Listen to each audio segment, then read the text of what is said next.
नमस्कार, डिजिटल आदिवासी पोर्टलवर पुन्हा ॲपल स्वागत आहे.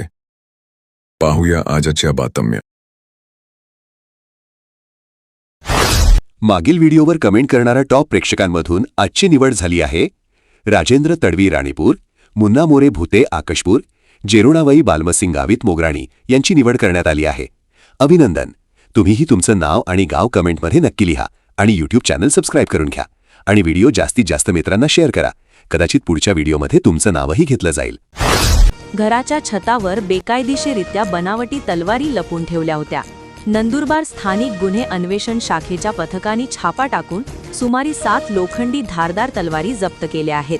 या प्रकरणी एकाविरुद्ध शहर पोलीस ठाण्यात गुन्हा दाखल करण्यात आला आहे.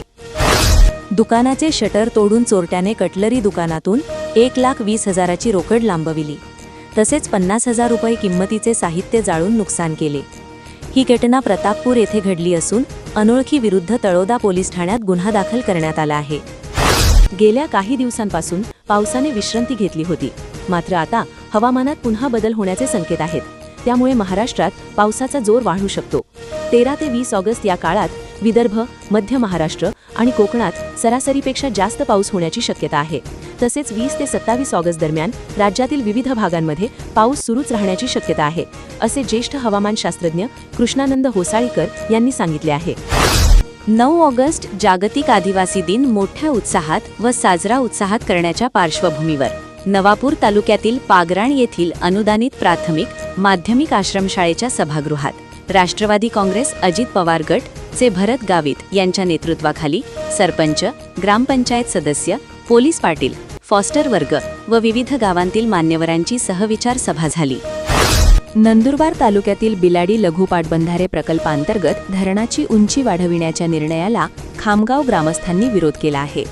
या धरणाची उंची वाढल्यास गावाला पाणी आणि विस्थापनाचा धोका निर्माण होणार असल्याने खामगाव गावाचे तातडीने पुनर्वसन करावे या मागणीसाठी आमशा पाडवी व जिल्हाधिकारी डॉक्टर मिताली सेठी यांच्या उपस्थितीत बैठक पार पडली.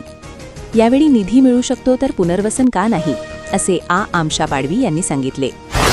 9 ऑगस्ट रोजी साजरा होणाऱ्या विश्व आदिवासी दिनाच्या पार्श्वभूमीवर आई यहा मोगी फ्रेंड ग्रुप तळोदा यांच्या वतीने सामाजिक बांधिलकी जपत विविध उपक्रमांचे आयोजन करण्यात आले.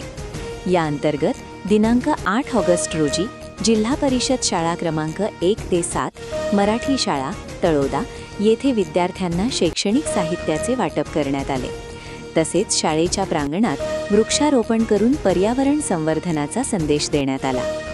या उपक्रमाला आमदार राजेश दादा पाडवी, प्रदेश सदस्य डॉक्टर शशिकांत वाणी, डॉक्टर महेंद्र चव्हाण, तळोदा पोलीस निरीक्षक राजन मोरे, नगरसेवक हितेंद्र क्षत्रिय, नगरसेवक कपिल कर्णकर, योगेश मराठे, नारायण ठाकरे यांची प्रमुख उपस्थिती होती. नंदुरबार जिल्ह्यातील साधारण 6,416 शिधापत्रिकाधारक हे विविध कारणांनी अपात्र ठरवण्याची शक्यता नाकारता येत नसल्याने त्यांची चौकशी करण्याचे आदेश जिल्हा पुरवठा विभागास देण्यात आले आहे. दरम्यान संबंधित यंत्रणेने याबाबत तालुका प्रशासनास कार्यवाही करण्याची सूचना दिली आहे. त्यानुसार तालुका महसूल प्रशासनाने चौकशी सुरू केली आहे. साहजिकच आता या शिधापत्रिकांवरील कार्यवाहीकडे लक्ष लागून आहे.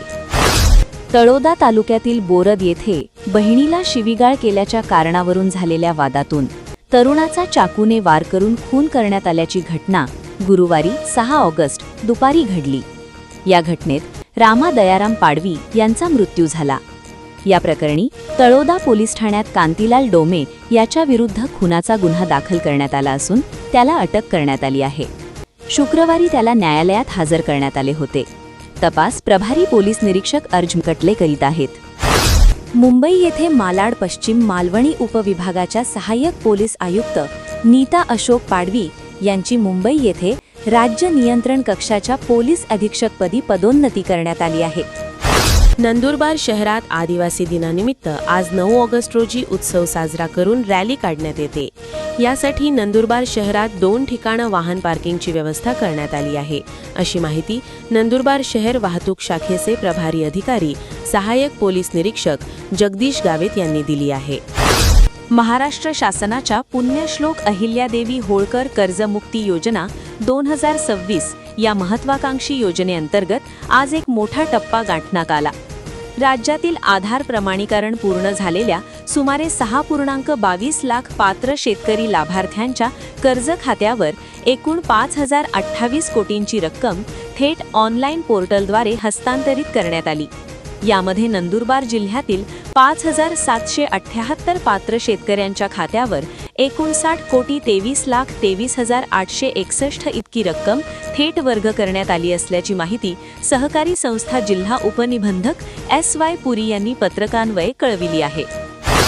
जिल्हा वार्षिक योजनातून शासन राज्यातील ग्रामीण भागातील ग्रामपंचायतींना गावांचा विकासासाठी निधी उपलब्ध करून देत असते. शासनाने या कामांची व्याप्ती वाढवली असून जनसुविधा योजनेअंतर्गत ग्रामपंचायतींना 5 महत्त्वाची कामे आपल्या गावात राबविता येणार असल्याने त्यासाठी शासनाकडून तब्बल 90 लाख रुपये मिळणार असून यावर ग्रामपंचायतींनी हे पैसे खर्च करायचे आहेत. या निधीतून दिवाबत्तीची सोय, शासकीय कार्यालयावर सोलार, वाचनालय बांधकाम, क्रीडांगण विकास व सार्वजनिक जागांचे सौंदर्यकरण आदी महत्त्वपूर्ण कामांचा समावेश करण्यात आला आहे. त्यामुळे जिल्ह्यातील 639 ग्रामपंचायतींना गावात क्रीडांगणे व बगीचे निर्माण करता येणार आहेत. पुण्यश्लोक अहिल्यादेवी होळकर शेतकरी कर्जमुक्ती योजना 2026चा नंदुरबार जिल्ह्यातील 5,000 शेतकऱ्यांना 59 कोटींचा लाभ मिळाला असल्याची माहिती सहकारी संस्था जिल्हा उपनिबंधक SY पुरी यांनी दिली आहे.